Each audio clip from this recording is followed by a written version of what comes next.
Ray vavaka sika rehetra ary. Faly misaotra anao zahay ry Jesosy Kristy tomponay. Raha nahazo indray ny fotoanandroany ahafahanay mandresy mianatra ny teninao. Indrindra mahakasika ny fiainatokantrano sy ny fanambadiana. Anananay lehilahy sy vehivavy matahotra anao ary manana ny toem-piainana tsara ny fanandrifindrindra amin'ny sitraponao. Ampiteo aminay ny fiadananao maritra mandrakizay. Misaotra Tompo. Amen.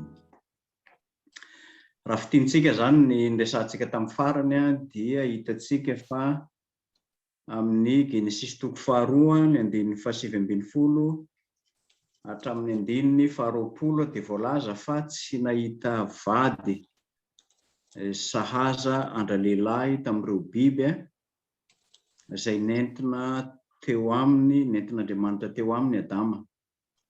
Zavatra roa no azo ambara ao anatin'izany. Ny voalohany dia tsy sitrapon'Andriamanitra ny fifanambadian'ny biby sy ny olombelona satria tsy mahatanteraka ny fikendren'Andriamanitra zany mahakasika ny amin'ny fitomboan-taranaka. Lafiny iray faharoa dia tsy tandrify ho an'izay antsoina hoe vady noentina tahaka ny biby, zany hoe tsy biby zany ilay vady na hoentina tahaka ny biby. Resantsika ihany koa fa ao anatin'io dia hiditra tsika ao anatin'ny fanambadiana eo amin'ny lahy sy ny vavy. Hoe nahoana moa zany no rehefa nitsodrano azy Andriamanitra dia amin'izany tsodrano men'Andriamanitra azy zany nisy fahaleovantena ialan'ny lahy sy ny vavy ao amin'ny tokantrano nanabeazany azy. Ary ao anatin'izany Genesis toko 2:4-20 andao ny rainy sy ny reniny raha lehilahy ka ikambana amin'ny vadiny ary dia ho nofiray ihany izy roa. Eto zany dia misy lamina indray napetrak'Andriamanitra mba hisorohana ny olam-panambadiana, indrindra fa eo amin'ny mpivady. Ny anton'izany dia mety olana avy amin'ny ray aman-dreny, avy amin'ny anadahy na anabavy, na avy amin'izao dahy na avy amin'izao bavy. Ka ny lehilahy zany dia handao ny ray aman-dreny, zany hoe ikarakara ny ankohonana. Natao hanana fahaleovantena tanteraka izy mba ahafahany miahy ny vady aman-janany, ahafahany miahy ny ankohonany ao anatin'ny tokantranony. Raha dikantsika ny hoe handao kitemo no mety lazantsika azy na abandonné, zany hoe ny mandao dia mialana mamoy, mialana mamoy. Tiana anisany mahafinaritra indrindra, zany hoe afoy ilay toerana, ialana tanteraka ilay toerana misy fanabeazana teo aloha, zany hoe misy fanabeazana, misy kolotsaina, misy fomba amam-panao zay niainan'ilay lahy na ny vavy teo amin'ny fanabeazana azy tao anatin'ny tokantrano ray aman-dreniny. Fa amin'izao zany izy dia ilaozany zany fomba fanabeazana zany na ilay toerana nanabeazana azy ka ao amin'ny vadiny iray no anorenany fomba fiainana vaovao. Mariko eto fa raha vao mifanipaka ny fanabeazana izay entina miaina ao anatin'ny tokantrano dia ho sahirana ny mpivady ao anatin'izany. Ohatra, dia raha matoa raha ny beazina tsy maintsy mivavaka alohan'ny sakafo, tsy maintsy mivavaka alohan'ny atory, ilay rangahy mety tsy nibeazina amin'izay ka rehefa tonga ao anatin'ny tokantrano rehefa mivavaka raha matoa, ilay rangahy mety tsy mena, mety tsy mampaninina azy ataon'ilay raha matoa, na mety tsy mahataitra azy, tsy maharototra azy satria mety tsy nanabeazana azy. Fa ao anatin'ny tokantrano raha mifanaraka izy roa amin'izany fanabeazana ka nanana kolotsaina itovizana dia tanteraka ny tanjon'Andriamanitra amin'izany. Ny zavatra tena manahirana indrindra amin'ny tokantrano ankehitriny dia ny fananana ray aman-dreny izay manao fitaizana-koho ny ankohonana. Eto izany dia nareo vehivavy mihitsy ny resahantsika androany. Ilay tenenintsika hoe manao mère-poule. Ina moa ny mère-poule? Ilay vehivavy miany zanany na dia efa lehibe aza izy. Na dia efa lehibe aza izy. Mifamadika amin'ny fiainany voromahery zany. Ny voromahery rehefa lehibe ilay zanany dia izao ny azy ny zavatra ataony. Rehefa hitany hoe tokony aleo tena ilay zanany dia dakany avy arý ambony aram-bato indrindra ary, dia avelany hianatra anidinao. Rehefa hitany hoe tsy afaka mihitsy dia midina indray izy mamonjy azy. Na entiny amin'ny farany ambony indrindra ilay zanany dia alatsany. Dia mianatra manidina eo, mandra-pahazatrany, mandra-pahatafavoakany. Izay ny voromahery. Fa ny any akoho indray dia izao, izy mihitsy no manomba ozintsika, izany hoe miaro tanteraka an'ilay zanany, ambany elany mandrakariva ilay zanany. Izany hoe tsy manana fahaleovantena, fa miantehitra aminy foana amin'izay atao. Izany hoe tahaka ny akoho te hanomba ny zanany eo ambany elany mandrakariva izy. Te hisakana ny loza maro samihafa mety hahazo ny zanany izy. Izay no atao hoe mère-poule. Fa ny loza ao anatiny eo dia izao, lazaina fa tsy ampy expérience ilay tanora hanambady. Lazaina fa tsy mbola nahita ny hitan'ny ray aman-dreny. Izany hoe arovana mafy mihitsy izy mba tsy hivelatra. Izany hoe tsy havela hiditra ao amin'ny fiainan'ilay vadiny izy. Izany hoe lasa mitsabaka mandrakariva amin'ny fiaina tokantrano ilay reny atao hoe mère-poule, satria te mandrakariva sy tantana an'izany zanany izany izy, ka izy no mibaiko ny tokantrano rehetra. Ary ny zava-doza dia izao, tsy afaka mandray andraikitra ny mpivady ao anatin'izany. Lazaina amin'io izany fambaran'ny tenin'Andriamanitra hikambana amin'ny vady ny lahy sy ny vavy, izany hoe ny mikambana dia midika hoe misy firaisana feno ao amin'ny fifamatoran'izy mivady. Izany hoe misy fandavan-tena tanteraka ananam-pivady ao anatin'izany fikambanana izany, ka anehoana fifampitondrana azo antoka ao anatin'izany tokantrano izay. Izay natao hoe hikambana amin'ny vadiny, izandao ny rainy sy ny reniny ka hikambana amin'ny vadiny, ny lahy sy ny vavy. Midika ho firaisana feno misy famatorana, fandavan-tena eo amin'ny mpivady ary fikambanana anatin'ny fampitondrana azo antoka. Aorian'izay dia nanolotra ny tsodrano mpitahiana Andriamanitra.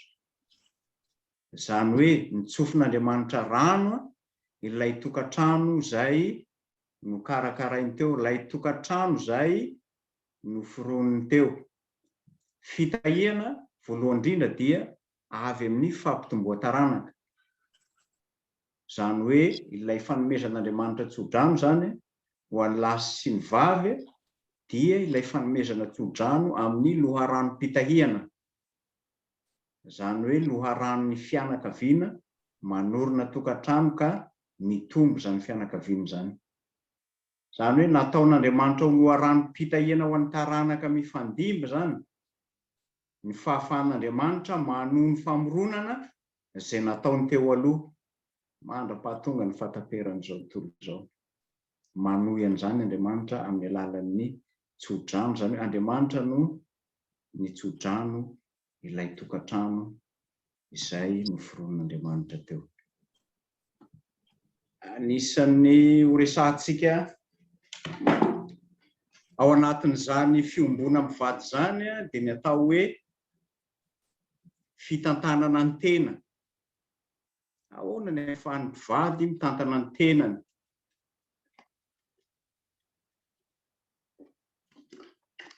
Ahoana ny ahafahan'ny mpivady mitantana ny hetsi-po na ny akingany hetsi-po izay ananany. Voalohany amin'izany fitantanana ny tena zany dia ny fifehezan-tena. Fifehezan-tena. Amin'izao andron'ny teknôlôjia vaovao izao ny zavatra manahirana dia ny fananantsika n'ity telefônina ty. Fampiasantsika n'io telefônina io amin'ny alalan'ny secret maro samihafa izay mampifamatotra antsika amin'ny tsiambaratelontsika. Za dia mahita mihitsy hoe misy lehilahy rehefa telefônina izy dia mandeha any amin'ny toalety aloha telefônina satria tsy tiany ho fantatra na ho hen'ny vady ny teniny. Ary misy kôdy secret tena tsy azo hidirana zany telefônina zany satria misy zavatra ao. Rehefa tsy voafehintsika ny tenantsika dia lasa fitaovana ampelantanany devoly hanapotika an'ilay fikendren'Andriamanitra amin'ny fiainantsika.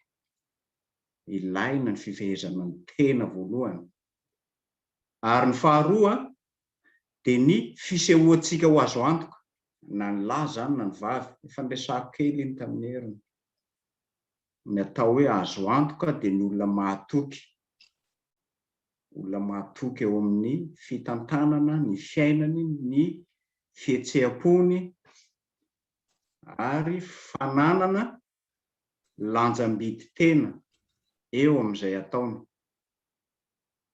Ny fahatelo zany dia ny fahaizan'ny olona tonga saina amin'ny fitantanana ny tenany sy ny andraikitra omena azy. Fandraisantsika tamin'ny heriny fa Andriamanitra mihitsy no nisahirana mitondra an'ilay ramatoa tao amin'ilay lehilahy. Ny dikan'izany dia ny hoe ilay fanambadiana naorin'Andriamanitra tsy nataony ho zavatra kely, fa rehefa voaorina nomeny andra-lehilahy mba ho andraikitra ilay lehilahy, ilay vehivavy. Ny zavatra fahaefatra dia mahay miova amin'ny tsara ve tsika raha manana toetra izay nanabeazana na kolontsaina ny taizanantsika ka hiditra ao anatin'ny tokantrano. Adaptabilité. Mahay miova amin'ny tsara ve? Raha ratsy ny nanabeazana, raha ratsy koa ny fomba iainana ao anatin'ny tokantrano, afaka miova ve? Fa ny zavatra mampatahotra dia ity. Raha tsy mahay miova isika dia tadidio fa hiapotika andro manalina ny tokantrano misy antsika. Misy olona izay mety miaritra, misy olona izay mety ao anatin'ny fiferetanaina mandritra ny androm-piainany satria tsy mahay miova mankany amin'ny tsara ny anankiray. Misy promotion tamin'ny mpiandry nitantara ny fomba niainan'izy roa tao anatin'ny fanambadiana. Ny zavatra nampalahelo dia izao. Mpiasa-mpanjakana ilay rangahy, fa nisy fotoana tany elanelana eo nanomboka tara izy rehefa mody. Ary rehefa tara izy mody dia manomboka tsy nitondra vola, nanomboka ny sotro, lasa fiferetanaina ho an'ilay ramatoa. Dinganiko ilay tantara fa ny zavatra nitranga dia izao. Nanomboka niditra anatin'ny krizy ny fiaina tokantranon'izy mianakavy, mijaly hatramin'ny zaza izay nomen'Andriamanitra azy. Fa izao ny zavatra nitranga. Rehefa mamy ilay rangahy avy any amin'ny vehivavy izay vehivaviny any dia andrasan'ilay ramatoa mitahako fafa. Raikitra ny ady, mamely an'ilay ramatoa dia mba asian'ilay ramatoa koa. Ianao mamo, ianao ve ho ampy azy, izy efa miandry amin'ny kifafa, ianao mamo avy any. Voadaridaroka ilay rangahy, valifatin'ilay rangahy indray avy eo, tsy zakan'ilay ramatoa. Fa izao ny zavatra nahavariana.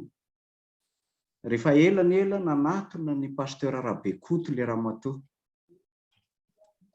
Rehefa nanatona pasteur Rabekoto izy dia nanontaniany pasteur Rabekoto hoe fa ahoana ka hianaka ny ataonao rehefa tonga le vadinao, izy le tsy mitondra vola, izy le mamo, izy le tonga.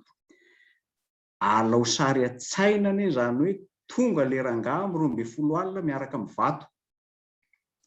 Satria mandondona tsy voan'ilay ramatoa dia tonga izy mitondra vato, troahana ny tafontrano, troahana ny varavarana.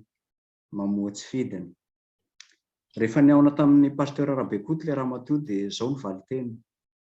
Ka izy pasteur mamely anahy dia mba nasiko koa.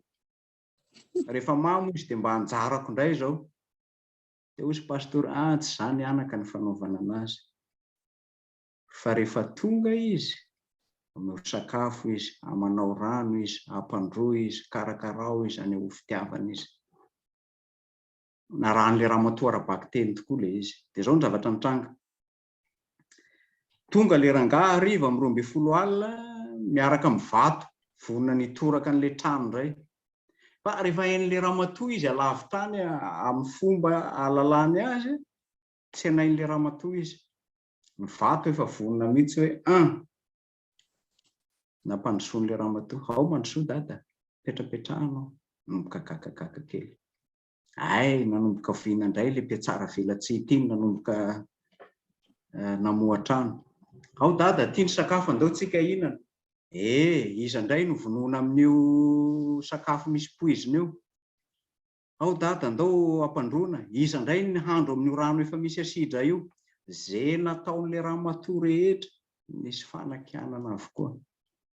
Fa zao nafinaritra ry mpiara-miasa sy ry vehivavy ary le lehilahy olon'Andriamanitra isany, tsy kivy le ramatoa. Ary efa tsy kivy le ramatoa dia zao nanomboka niova le rangahy.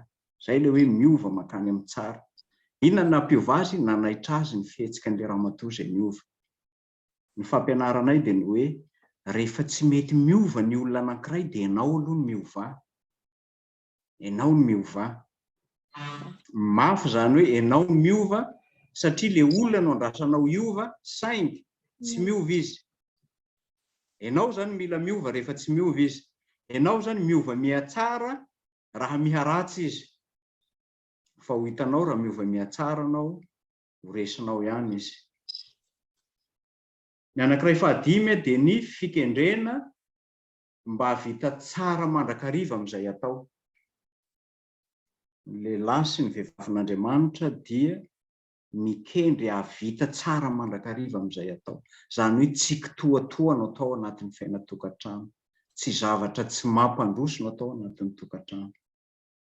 Ary ny farany ao anatin'izay dia ny fahavononana handray ny occasion amin'izay zavatra mitranga. Inona ny occasion omen'Andriamanitra androany? Inona ny afatra tiany Tompo omena androany? Ahoana ny ahafahana mitantana an'izany fiainana izany? Tsambikiny tsika amin'ny Mateo 7:20 hatramin'ny 9. Ambaran'ny Mateo 7:20 hatramin'ny 9, izay nampiraisin'Andriamanitra dia aoka tsy ampisaran'olombelona. Ity dia valiteny izay nomeny Jesosy ny fariseo izay nanatona azy mahakasika ny amin'ny fisaraha-panambadiana. Inona ny zavatra nataon'i Jesosy rehefa niresaka tamin'ny fariseo? Niverina amin'ny soratra masina izy. Izay ambaran'ny soratra masina no namalian'i Jesosy ny fariseo mahakasika ny amin'ny fisaraha-panambadiana. Izany hoe ny momba ny nanorenan'Andriamanitra ny fanambadiana no niverenan'i Jesosy. Fanontaniana dia ny hoe ahoana no ahafahantsika mamariparitra na mandrava ilay fanambadiana izay fanentina teo amin'ny alitara ka mitsofin'Andriamanitra rano. Dikan'izany dia zao ny fiverenan'i Jesosy ao anatin'ilay soratra masina dia fanomezana toerana an'Andriamanitra mba handrafitra izany fiainam-panambadiana izany. Hiverina amin'ny voalaza ny Genesis 1:1, ny 2:20 sy ny 2:7 ary ny Genesis 2:2, ny 2:1 hatramin'ny 2:5. Izany hoe nikendren'ny Tompo ao anatin'izany valim-panontaniana ho an'ny fariseo izany dia zao fanomeza toerana mandrakariva ny fiainam-panambadiana amin'ny fotoana rehetra izay hahavelomantsika. Hahamary toerana izany fanambadiana izany amin'ny fotoana rehetra hahavelomantsika. Izany hoe tsy misy fotoana tsy mampiresahan'Andriamanitra ao anatin'izany. mba nafinaritra ny toritenin'ny pasteur anay tamin'ny lahady, pasteur ny Tanjombato. Taloha rehefa nanao matematika isika tany amin'ny terminal any dia manao amin'le quotient dia manao ny K, premier K, deuxième K, troisième K, dia tonga ozy amin'ny atao hoe K impossible, sans résolution. Indraindray zany misy K ozy impossible, tsy misy valiny ary tsy misy fetrany, sans résolution. Fa amin'Andriamanitra ozy tsy mba tahaka izany, fa ny amin'Andriamanitra dia misy antony, misy lanjany avokoa izay rehetra nataon'Andriamanitra. Ka eto izany dia averin'i Jesosy amin'ny fanomezana lanja sy vidiny ny prezensin'Andriamanitra amin'ny fanorenana ny fanambadiana ny valiteny ho an'ny fariseo. Tahaka izany ihany koa ny filazan'i Jesosy ny amin'ny fandraisan'Andriamanitra andraikitra ny mpivady eo amin'ny fanambadiana. Any hoe ilay fahamarina toeram-pivady ao anatin'izany fanambadiana izany. Ina moa ny zavatra mitranga? Andriamanitra ny tantana ny Eva ka nanolotra azy any Adama. Ary rehefa nahalala azy Adama dia lasa nanome hasina ny fanambadiana, ka nanome voninahitra sy nanome toerana an'Andriamanitra ao anatin'ny tokantrano. Izany hoe fiarahamonina tonga lafatra no miainan'izy mivady. Makany amin'ny Korintianina voalohany toko 7:1 hatramin'ny 7 isika. Amin'ity perikopa ity indray no ilazany tompo ny amin'ny mpivady, aoka ny lahy hanao izay mety atao amin'ny vavy ary toy izany koa ny vavy. Hitantsika ety amin'ny Efesianina toko 5:12 hatramin'ny 13 izany. Eto no mampiverina antsika amin'ny voalazan'ny Genesisy ny amin'ny firaisan'ny mpivady anatin'ny fiainam-panambadiana. Ny dikan'io dia ny hoe, raha raisintsika izany ny teny fototra dia ny hoe manao izay mety atao. Izany hoe tsy mandray avy amin'ny andaniny ihany, fa ny andaniny koa dia manolotra ny zavatra rehetra ho an'ny anankiray. Izany hoe anatin'ny firaisan'izy roa zany no isehoan'izany fifanolorana, tsy hoe miandry fotsiny ray, mikatsaka fotsiny, fa ny ray dia manolotra fiainana ho an'ny vadiny ary ny vadiny kosa mandray ka mamerina izany fiainana izany ao amin'ny vadiny. Anisan'ny zava-dehibe izany hoe manao izay tokony atao amin'ny vady. Fa raha tsy manao izay tokony atao amin'ny vady, na ny lahy na ny vavy, tokantrano efa manomboka mitongilahily izany. Ary aingany mba tsy olona hafa no hameno mibanga amin'izany, fa zava-doza ny fiainam-panambadiana. Andikitsika amin'ny Efesianina toko 5:12 hatramin'ny 13:30. Eto izany no anehoan'i Jesosy ny amin'ny fampitondrana ao anatin'ny tokantrano iresahan'ny Paoly azy azafady. Ny vehivavy dia hanaiky ny vadiny tahaka ny anekeny fiangonana ny Kristy izay lohany. Ary tahaka an'izany ihany koa ny lehilahy tenenin'ny Paoly apôstôly fa ho tiany vadiny tahaka ny itiavany Kristy ny fiangonana. Rehefa mampanao mariazy dia manontany mandrakariva hoe aiza ny mora, ny mitia ve sa ny manaiky ao anatin'ny fiainam-panambadiana? Aiza ny mora, ny mitia ve sa ny manaiky? Asa izy amintsika mba afaka mamaly aloha.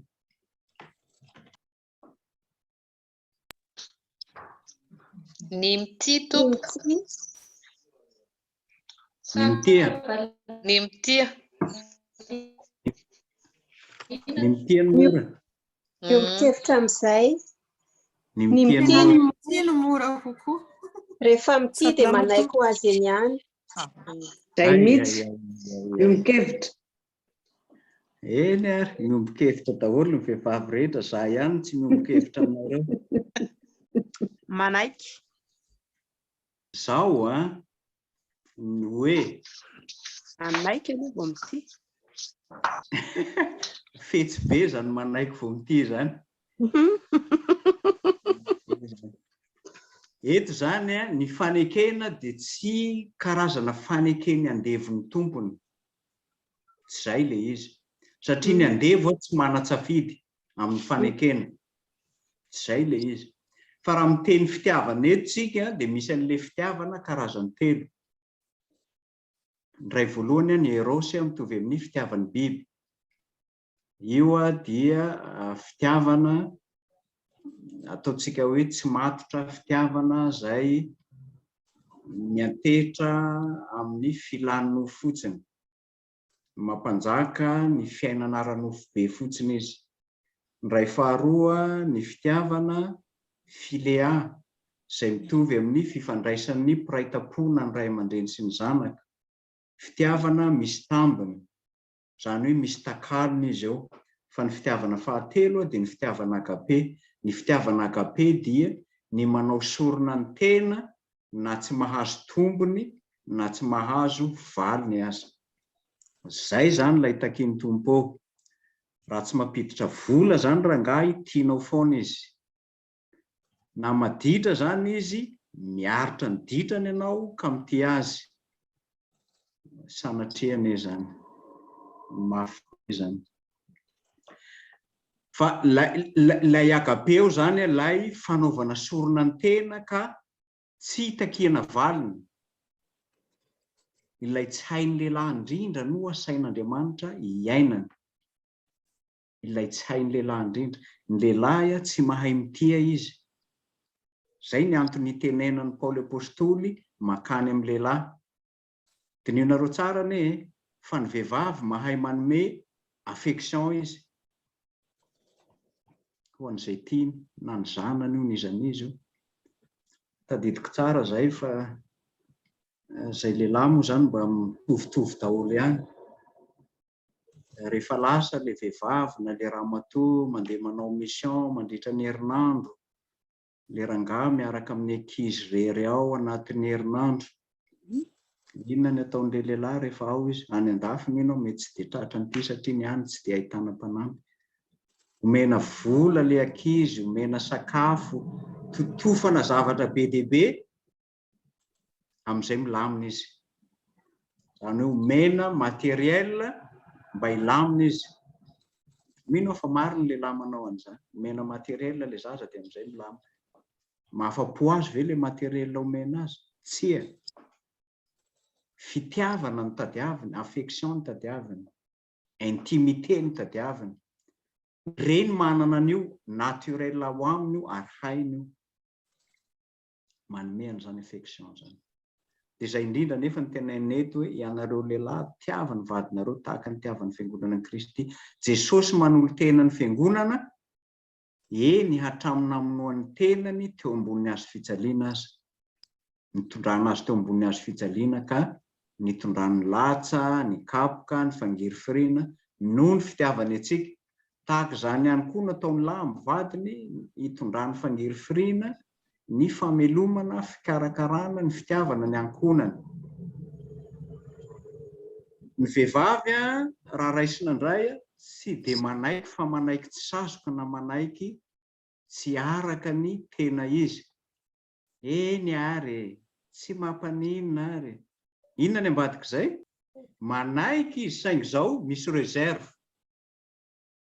Inona ny reserve ao anatiny ao? Ny fihetseha-po atao no maneho fa manaiky aho satria vadiko anao saingy tsy ekeko zany hevitra ao zany.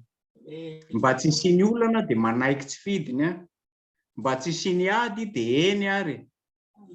Fa antanio moa izy raha tena vokatry ny folo ilay eny rehefa avy eo. Ka zay zany ny ambara eto hoe ilay lehilahy zany asaina mitia amin'ny fanoloran-tena feno ho an'ilay vadiny sy ny ankohonany. Ilay vehivavy dia saina manaiky ny lahy satria ny lahy ny lohan'ny vavy. Zany hoe ao anatin'ny tokantrano ampanekena ny vavy tahaka ny aneken'ny andevon'ny tompo. any hoe fanekena tsy misy condition na tsy misy faneriterena fa fanekena misy fahafahana.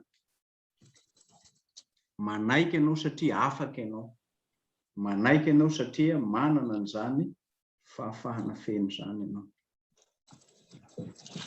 Hoe ny lehilahy zany amin'ilay hoe tiava ny vadinao, eto amin'ilay fitiavana dia tsy hafa fa tahaka an' Jesosy Kristy manolotra ny ainy hamonjy izay olona tiany. Io no hafatra tiany tenin'Andriamanitra izany hoe manasoa ny ankohonany na dia tsy misy tambiny aza izany fanasoavana ny ankohonany zany. Misy adidy sy andraikitra takiana ao anatin'izany, na eo amin'ny lahy na eo amin'ny vavy.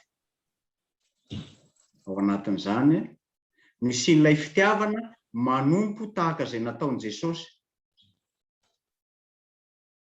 Izany hoe tsy maintsy mikatsaka mandrakariva mahasoa ny ankohonany amin'ny alalan'ny fitiavany ny lahy, tahaka izany ihany koa ny vavy.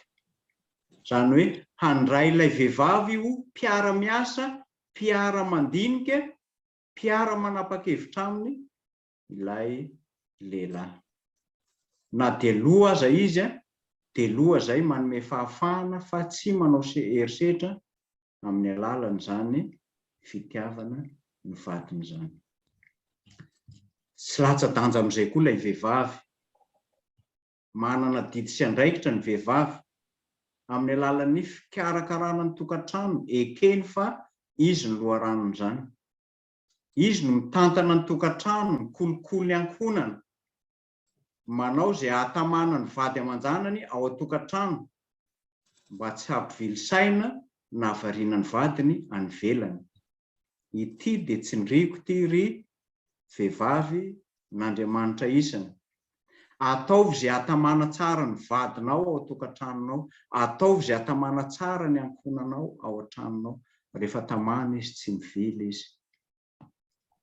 Indraindray koa moa nanatao aza izay ahatamana azy mety tsy tamana ihany izy fa zao.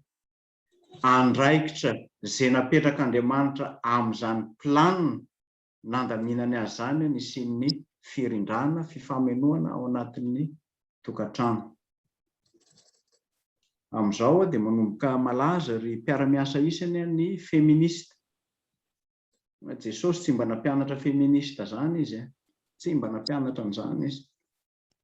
Ary ny mba mahafinaritra mahay nondry mamaodety rehefa miresaka amiko miteny rehefa tonga ao mama. Hoe mama zay manana olana zao mandehana tompoko mody amin'ny vadinao any. Tsy manaiky mihitsy izy amin'ny fotoana rehetra ka hanamary toerana ny hoe feminista atao anatin'ny fiainany. Fanambarany mandrakariva fa ny fiverenana ao anatin'ny tokantrano mahasambatra no mampirindra ny fiainam-panambadiana. Satria Andriamanitra no manorina azy. Andriamanitra no mampiray ny ankohonana ao anatin'izany fanambadiana izany. Andao ary fametraha-panontaniana. Fametraha-panontaniana ary. Raha misy manana fanontaniana.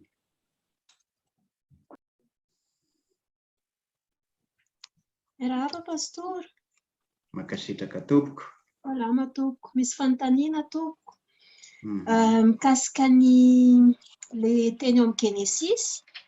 Milaza fa andaony iray sy ny reniny raha lehilahy dia hikambana amin'ny vadiny. Dia rehefa nanazava an'io pastora dia nilaza fa hoe lamina napetrak'Andriamanitra ny amin'ny fandrindrana sahady ny tokantrano io. Fanontaniako dia hoe ahoana indray ny fipetraka izany lamina izany rehefa lehibe any ny ray aman-dreny tsy mahaleo tena intsony. Ahoana ny fipetrany raha ohatra ho raisina hiaraka hipetraka amin'ny tena ao amin'ny tokantranony tena indray ny ray aman-dreny. Ya, makasitraka. Marina tokoa io. Tamin'ny Jiosy anisan'ny nampalahelo an'i Jesosy izy io.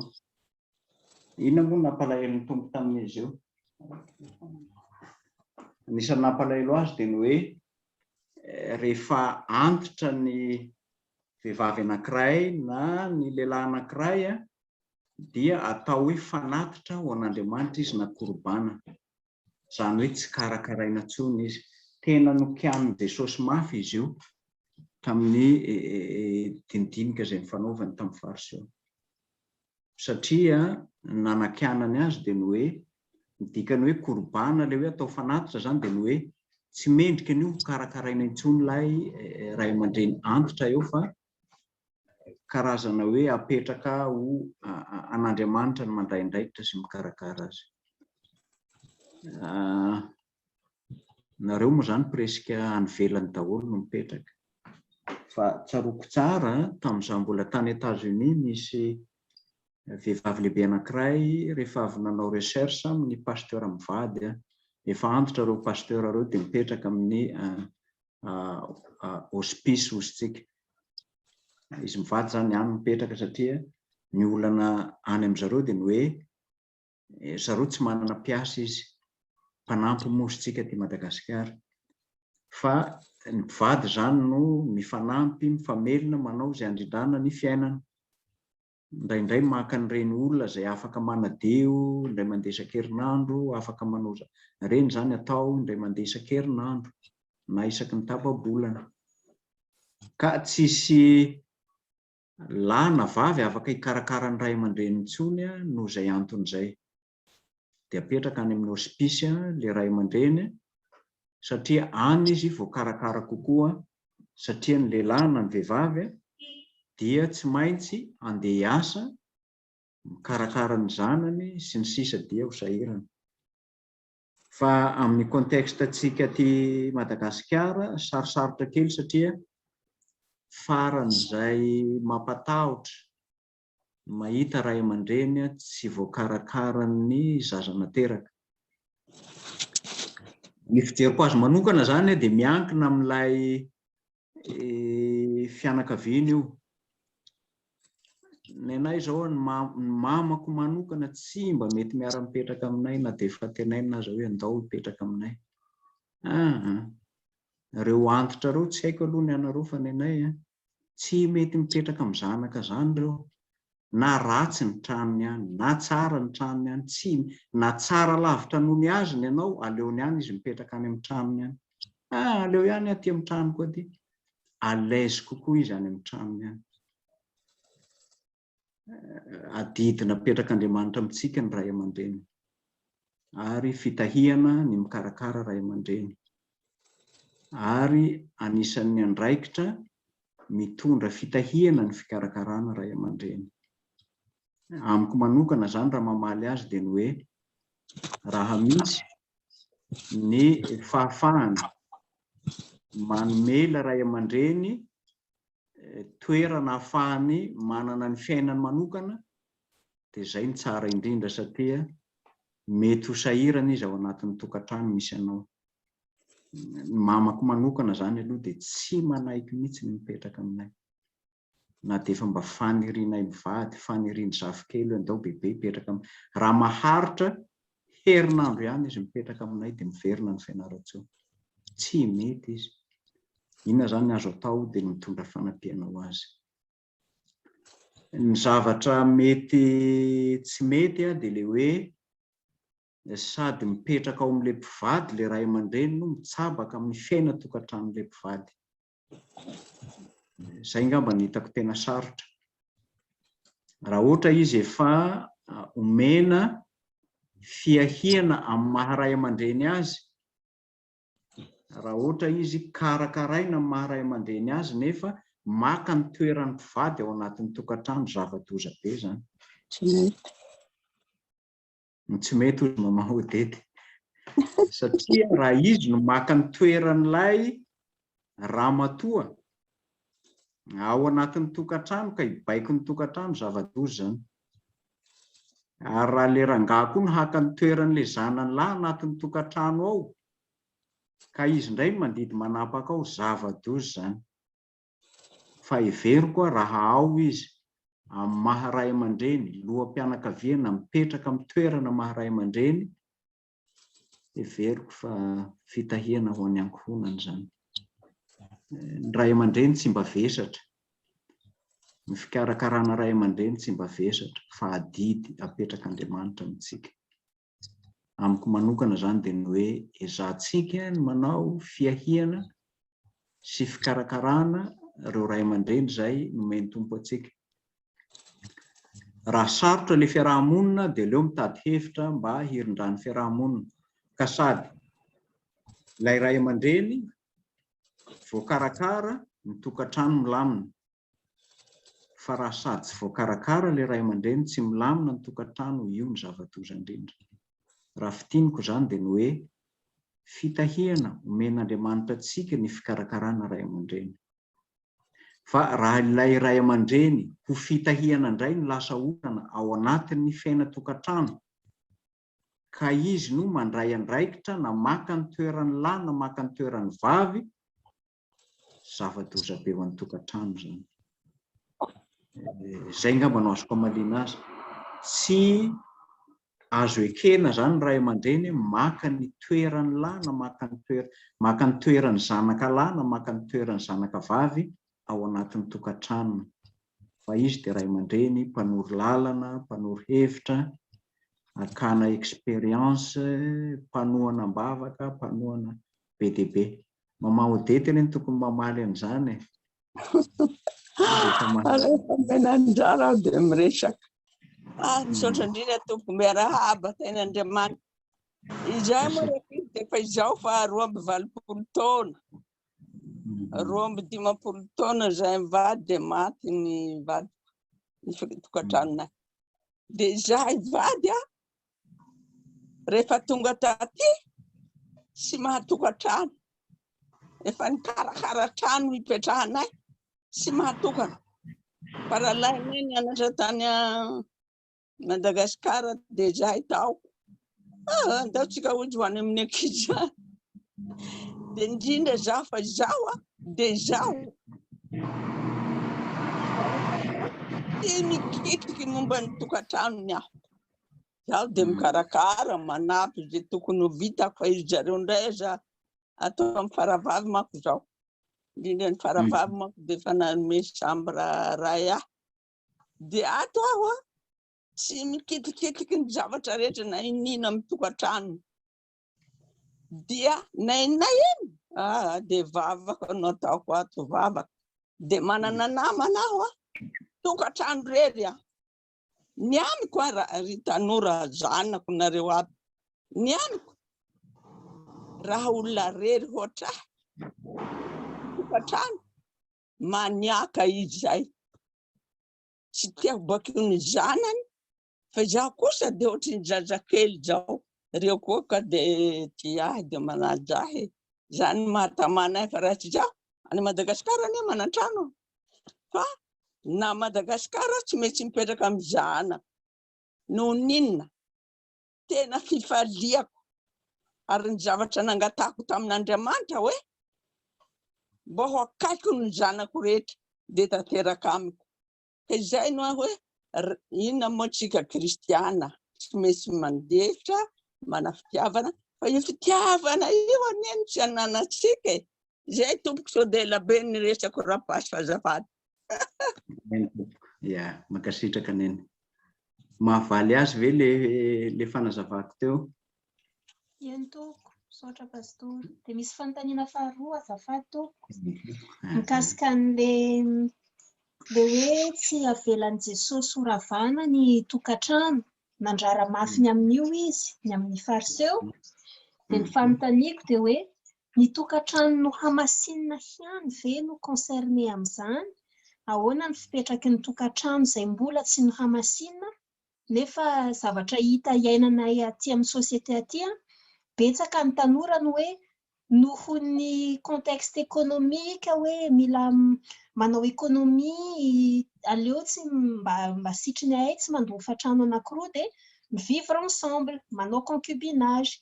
Dia le izy nefany midure. Dia ny fanontaniako dia hoe ahoana indray fipetraky le fandraran'i Jesosy manoloana ny tsy atao hoe tokantrano fa pseudo tokantrano na tanora mbola tsy nohamasinina misaotra tompoko.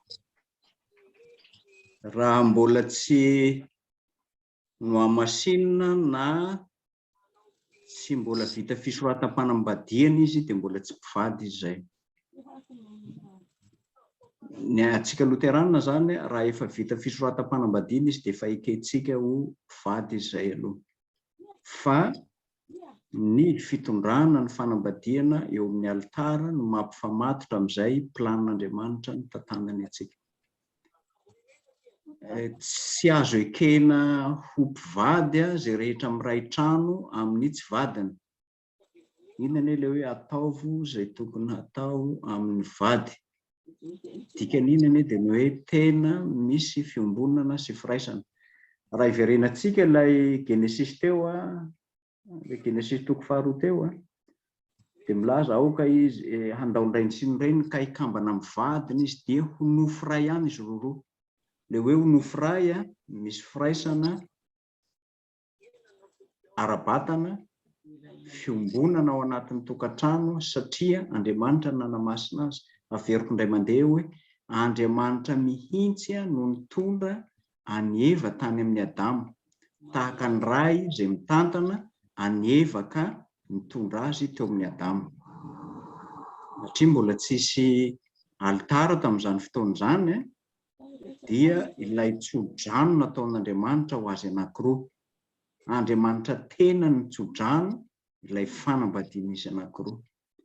Ka raha vao ny tokantrano zany tsisy an'izany tsodrano eo anatrehan'Andriamanitra izay raha tsy mifamatotra amin'ilay fifankatiavana araka ny sitrapon'Andriamanitra sy ny lamina napetrak'Andriamanitra dia tsy fanambadiana izay.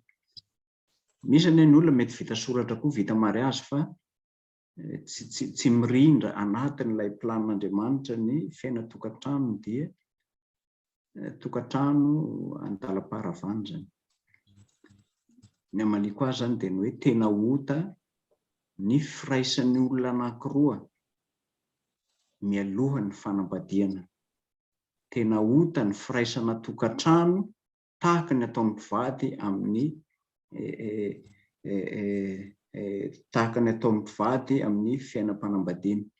Raha misy roa zany miara-mipetraka nefa tsy mpivady izy ka manao ny fomba fanaon'ny mpivady dia tena ota zany, ary milalao ota izy, mifanimba, mifanapotika.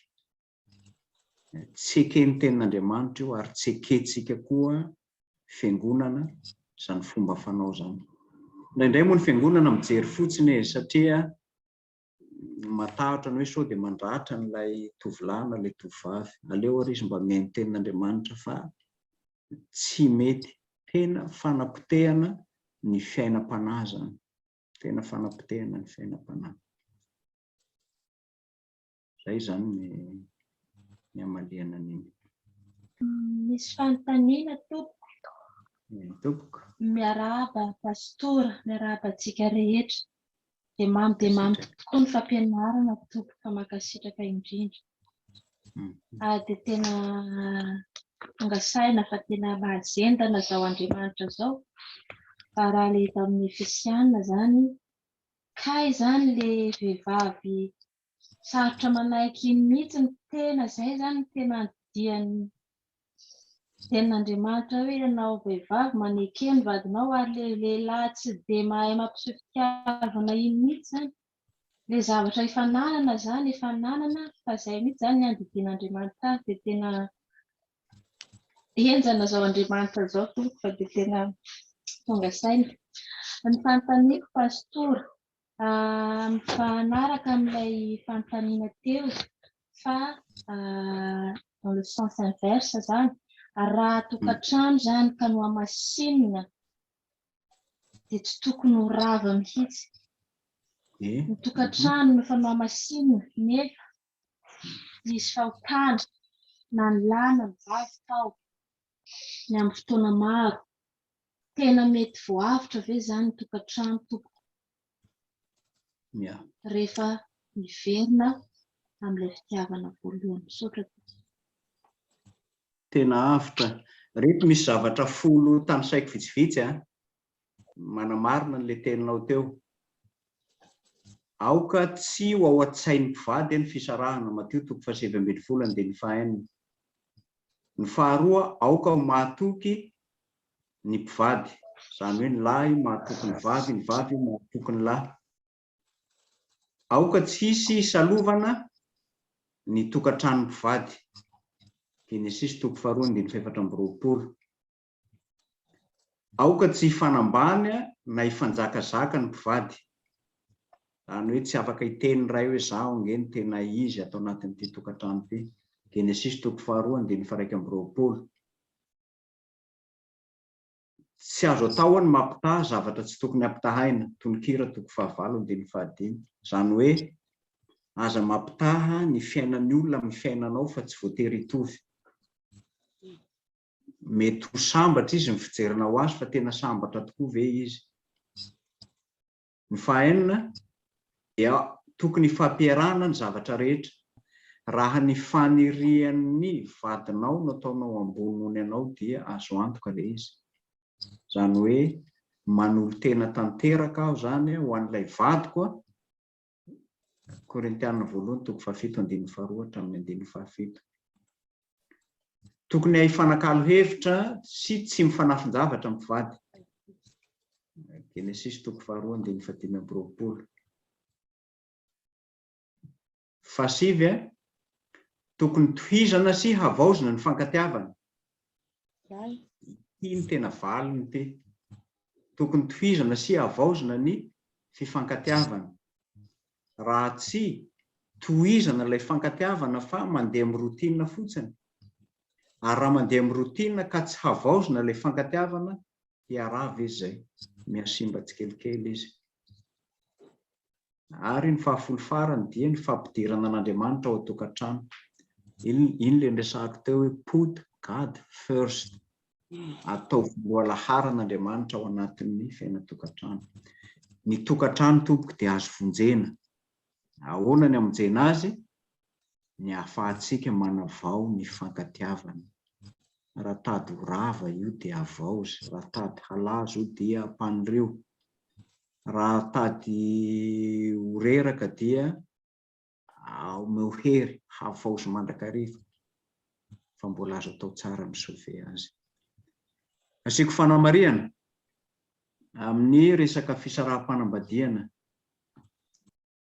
ny fijangajangana, ny famonoana, ny tsy fikarakarana na ny abandon dia eken'ny fiangonana ho an'izay olona iharany. Saingy izao ny sarosarotra kely anatiny ao dia ilay fizorana makany amin'ny fisaraha-panambadiana. Raha teneniko amin'ny fomba hafa zany dia ny hoe raha misy lehilahy anankiray mandao an'ilay vadiny izy dia tsy ilay ramatoa ny diso fa ilay rangahy mandao, na raha ilay ramatoa no mandao dia tsy ilay rangahy ny diso fa ilay ramatoa mandao. Izany hoe izay manapotika ny fiainan-tokantrano ka miditra amin'ireo zavatra voalazako ireo. Fa misy koa vehivavy mamono, misy lehilahy malemilemy nefa tena misy vehivavy mamono mihitsy. Aty aminay aty dia mahita amin'ny gazety ianao, nataony ramatoa ohatr'izao le rangahy, nataony misy koa vehivavy manao ihany. Fa ny maro aloha dia ny lehilahy no tena mamono. Ireo zany ny fampianarantsika loterana dia tsy ekeny fampianarana fototra ireo zavatra voalazako ireo. Tsy mampirisika zany ny fiangonana hoe raha mamono izy dia misaraha. Tsy mampirisika zany ny fiangonana hoe raha tsy mikarakara izy dia misaraha. Fa ny fiangonana kosa dia manome rariny izay ampahoriana. Manome rariny izay ampahoriana izy, fa tsy mampisaraka izy. Izany hoe mitsetra izay ampahoriana ny fiangonana, miandany amin'izay ampahoriana ny fiangonana, fa tsy mampisaraka kosa izy. Ireo zany no azoko mahaliana azy ireo teny folo izay nilazaiko teo ireo mba ahafahana manavao indray ilay fankatiavana.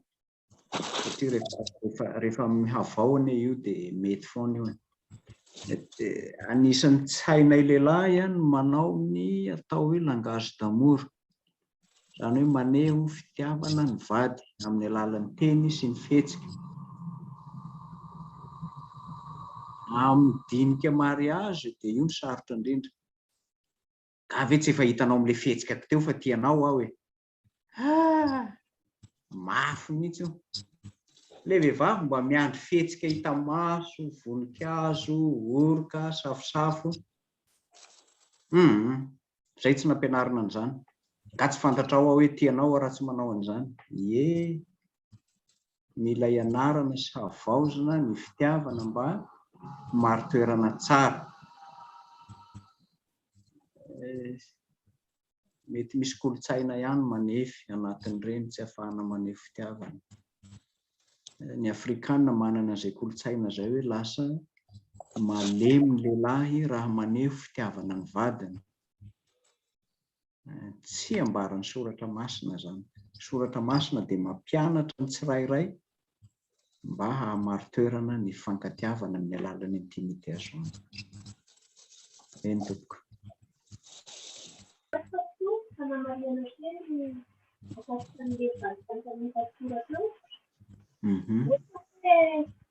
Ohatra hoe mampifanao vasoka zany zao ohatra.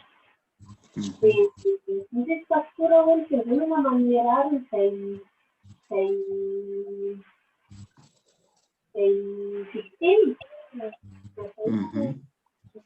Fa tsy mampisaraka izy. Nefa mahazaka ny petrako ilay vaso dia lasa izy mandeha. Dia isany izay zany hoe zao ny diso satria namono anazy fa izy ny diso satria mandeha. Raha ny marina aloha tokony tsy ahazaka toetra zany. Fantatrao izy talohany nanambadianao azy ka nahoana tsy ho zakanao ny toetrany. Fa vokatry ny ota, vokatry ny tsy fahampian'ny fampianarana koa ngamba ny marimarina kokoa. Izay ny fijeriko azy zany. Fa tsisy tokony tsy ahazaka zany. Tsara ny ilay fanambadiana ka nahoana moa tsy ho zaka. Mety misy ihany ampahany kely ihany no hoe ay ve nao ty ohatran'izao tsy nampoiziko ohatr'izany. Mety kely zany. Fa alohan'ny fanambadiana efa fantatra hoe ty vadiko ty zao ny tsy tiany zao ny tiany. Za mino an'izany fa manararaotra fotsiny izy raha miteny hoe efa niteraka ray na efa niaraka enim-bolana dia manararaotra le zava-misy izy dia iny no ataony ho antony hisarahana na tsy fankatiavana. Filana voatsiary no maro anatin'izany. Tena filana voatsiary fotsiny.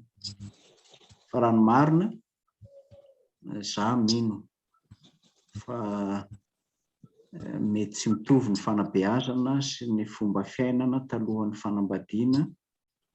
Fa na tsy mitovy io ny aho moa dia averiko rehefa manao dinika mariage hoe ianao no pointure ny vadinao.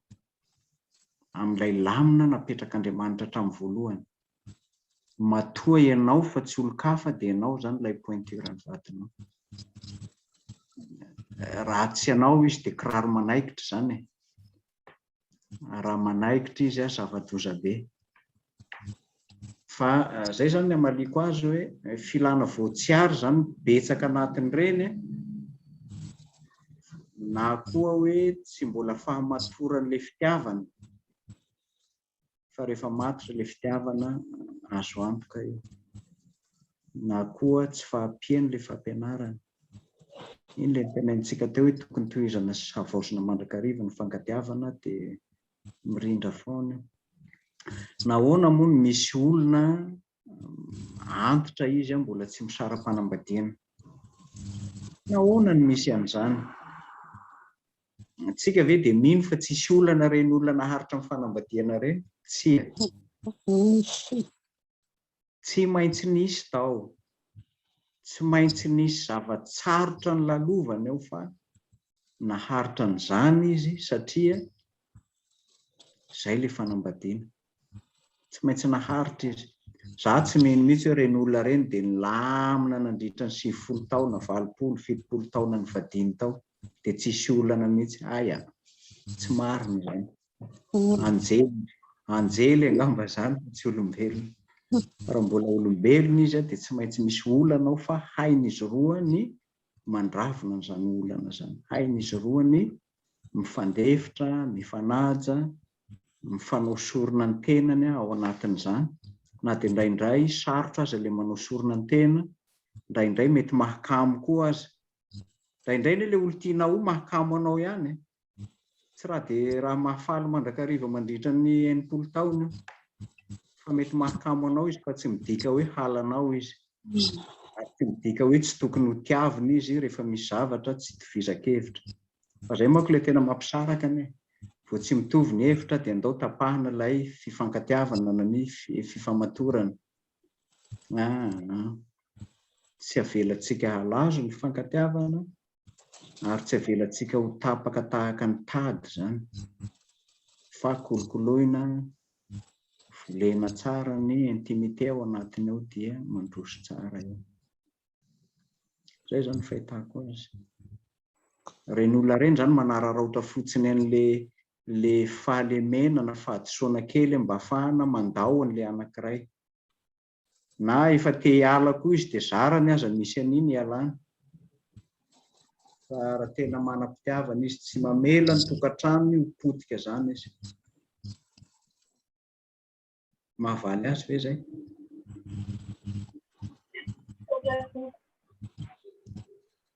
Eny ary. Miarahaba indrindra ray aman-dreny pastor. Katekista miarabanao. Tompo. Misaotra indrindra tompony amin'ny fampianarana ny fampitsahivana anay. Tsara be ny fampianarana satria manolotra ainy. Misaotra indrindra tompoko. Ny zavatra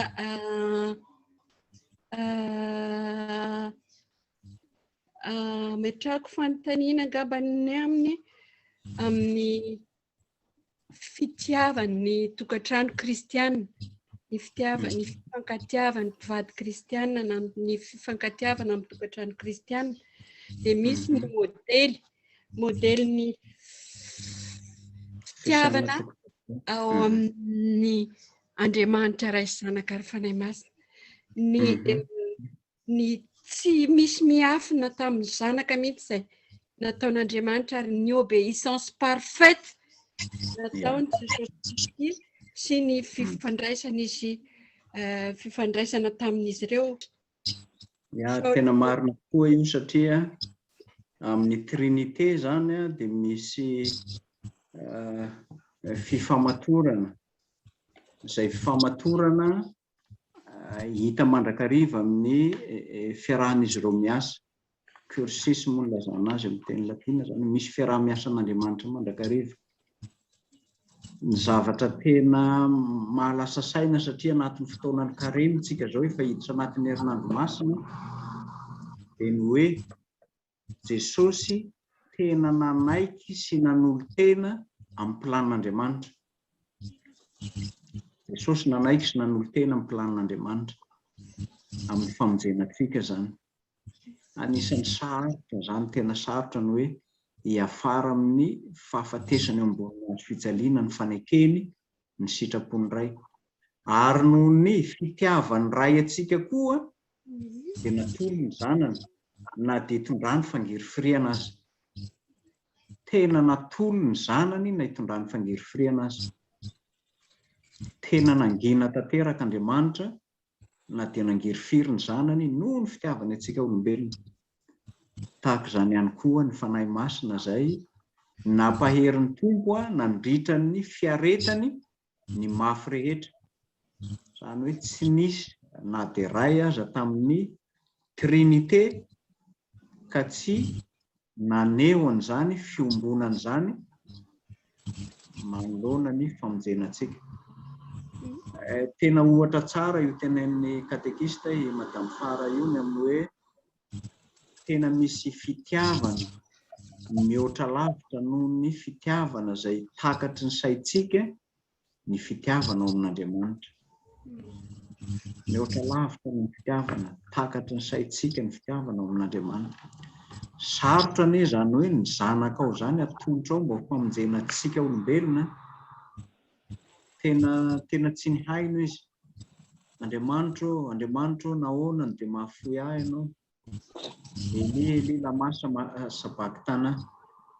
Tena hoe lay mangerifiry indrindra raha tsika mahay ny zanatsika mangerifiry ve tsy hamonjy azy, mamonjy tsika.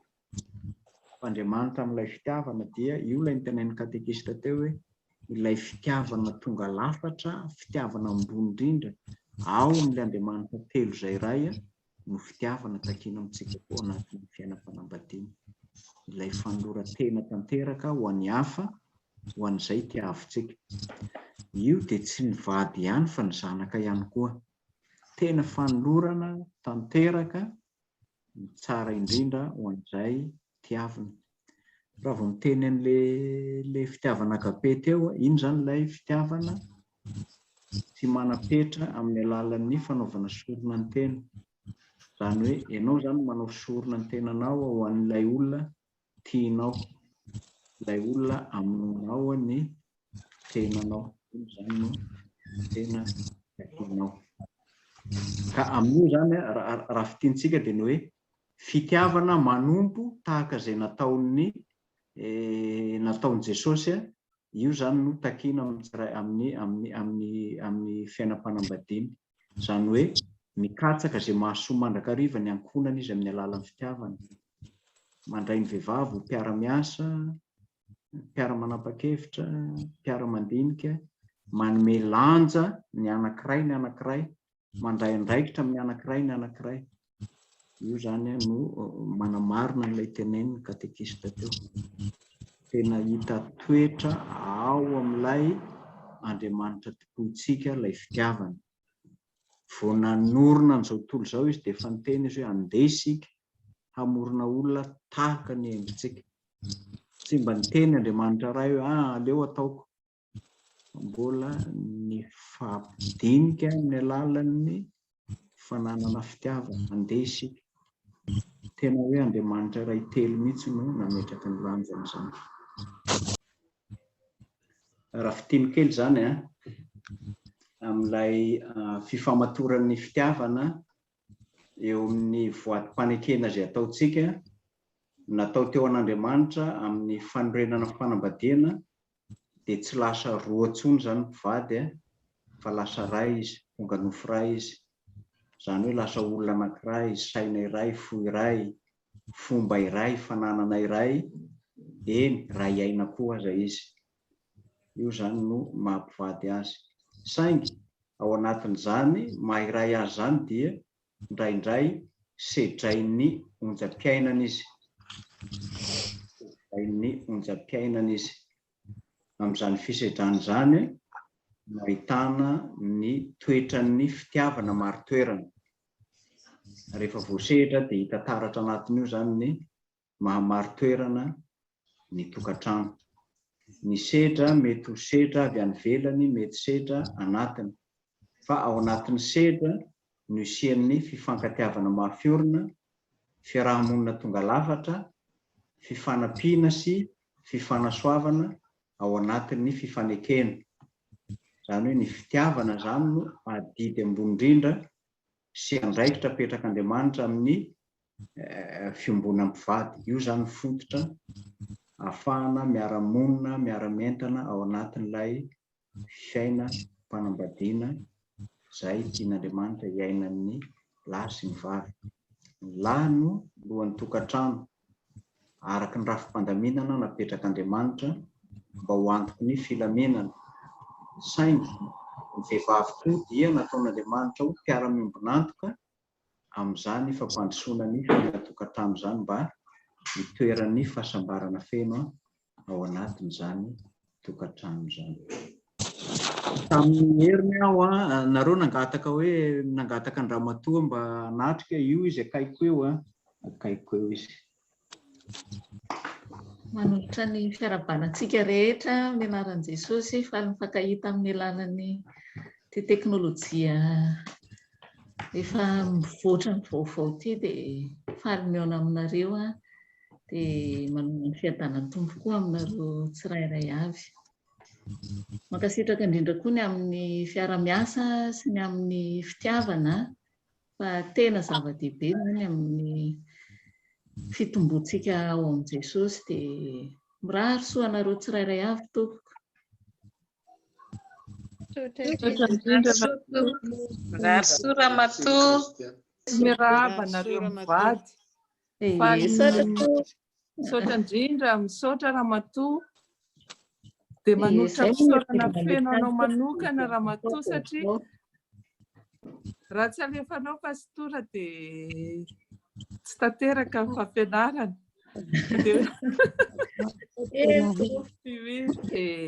Misaotra indrindra pastora. Eny ary, vavakintsika ary. Faly ny fonay ry Jesosy Kristy tomponay raha afaka mifanatrika amin'ny alalan'ny teknôlôjia vaovao zahay ary taio ireo fikambanam-behivavy sy ny lehilahy mpanomponao any ivelany sy ny eto Madagasikara mba hifamatotra ao anatin'ny fankatiavana mafiorina amin'ny fiainam-panambadiana sy ny tokantrano.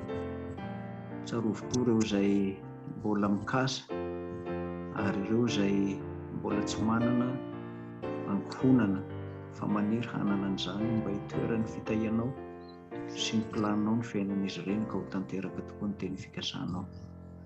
Dia taio ny tokantrano misy azy tsirairay avy sy ny ankohonany arovy amin'ny loza ny herin'ny ratsy indrindra fa ny valanaretina izay mampihorohoro maneran-tany.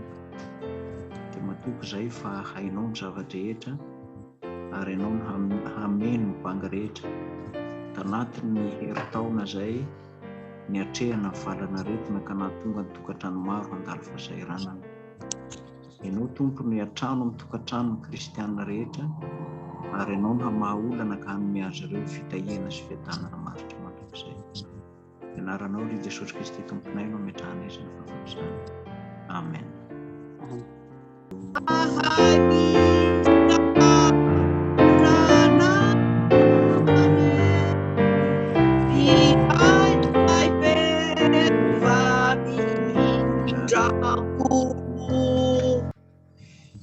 Raiso ny tsodrano avy amin'ny tompontsika, hitahy anareo ny tompo ka hiaro anareo, hampamirapiratra ny tavany aminareo ny tompo ka hiantra anareo, hanandratra ny tavany aminareo ny tompo ka hanome anareo ny fiadanana. Amen.